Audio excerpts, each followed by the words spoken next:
Pierce, Aldis, how you doing, fellas? Doing well, What thank happened, you. Brandon? Good to meet you. My pleasure. Aldis, I'm going to start with you. Hawkman is an awesome character. He's also a character who in comics got a pretty confusing history if you try to track it all down. How did you really want to put a definitive stamp on this character, Carter Hall, once and for all in Black Adam?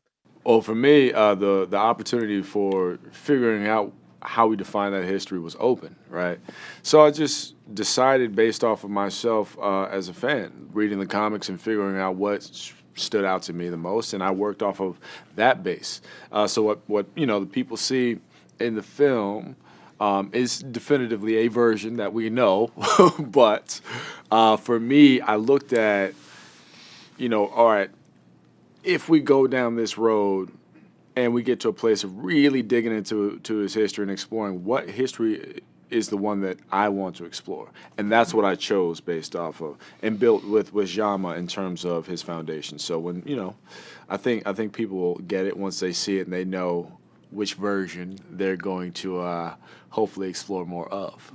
Dude, I need to see more. I'm just ready for the Hawkman standalone. You need to start that conversation. But Pierce, it's my understanding, Pierce, you were the last big piece of the Justice Society cast puzzle. I'd love to hear what it was that convinced you, what it was about Dr. Fate, about Kent Nelson that got you to finally join the superhero space. Well, there's two characters in one, really. You have Kent Nelson and you have Dr. Fate, and he's one of the oldest characters in the Parthenon of DC Comics, and he is the most powerful sorcerer. So there was all of that history, and then there was just the joy of being asked to be part of the DC comic book world. And John McCallett, his work, the work of the ensemble of the cast of Dwayne, it just seemed like a good fit. It read well, and it was a joy to play. I don't know if you know this, but when you're not around, the rest of the cast is singing your praises. You are loved in this group. Well, all day, man. Good to be loved, and it's a two-way street, brother. Two-way I street. I couldn't have. I feel a deep kinship and friendship with these folks, and I wish only the best for each and every one of them, and a great success for the film. So we became friends. We were in Atlanta, Georgia, which is a beautiful place to work in. And Colette and Dwayne created a wonderful arena stage for us to feel safe on. And, it was captivating when you read the text and you think, how are they going to do that? And then you step onto a stage. And I watched Aldis fly. The first day of shooting, this man is flying in with two bad guys under his arms. To see Dwayne come onto the set and this monolithic, heroic, beautiful dude, whose dream it was to make this film and to be part of it. So it was a celebration, and it was a kinship. Yeah, absolutely. That's awesome. It seems like you guys had a blast, and it comes through in the movie. Aldis, talking about coming flying in with the two dudes under your arms. That is quite a moment in the movie. I know when you do a movie with Dwayne Johnson and people talk about training, the first thing that comes to our mind is moving weights, right? Picking it up, putting it back down. But to play Hawkman, I feel like you're picking yourself up. You're learning to fly. If I were to see it behind the scenes, the training to learn how to move through the air, what did it look like? What was that experience like?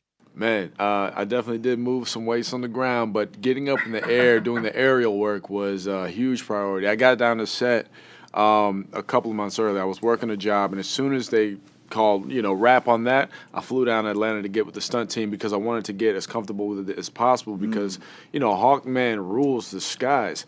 And if I'm up there, I need to make it feel like second nature. So I wanted to be as comfortable as possible and not feel like I'm in the air afraid because I'm looking 50 feet down as they drop me. That first day on set, man, that was my first day filming, coming into a big stunt scene. It's complicated because you got two other stunt guys with you. You're all stuck in a harness and on wires, and you got to come in and fly and look cool. And, I was nervous as hell, man. I was like, oh, God. I didn't get that. I was nervous, too. I was like, we all get nervous. But this is where we start. Got you, okay. Yeah, no, I was very nervous. But, thankfully, had the support of Pierce and my people that let me know I was doing all right. But I said if this looks like weak sauce, this is going in the movie. But It was the best way to start because it knocked off all of the anxiety and the nervousness, and we were just 100 miles an hour from there. Yeah, you both killed it, man. Congratulations. It's an absolute pleasure to talk with you, and enjoy the ride. Thank you, you, brother. Will Thank do. you.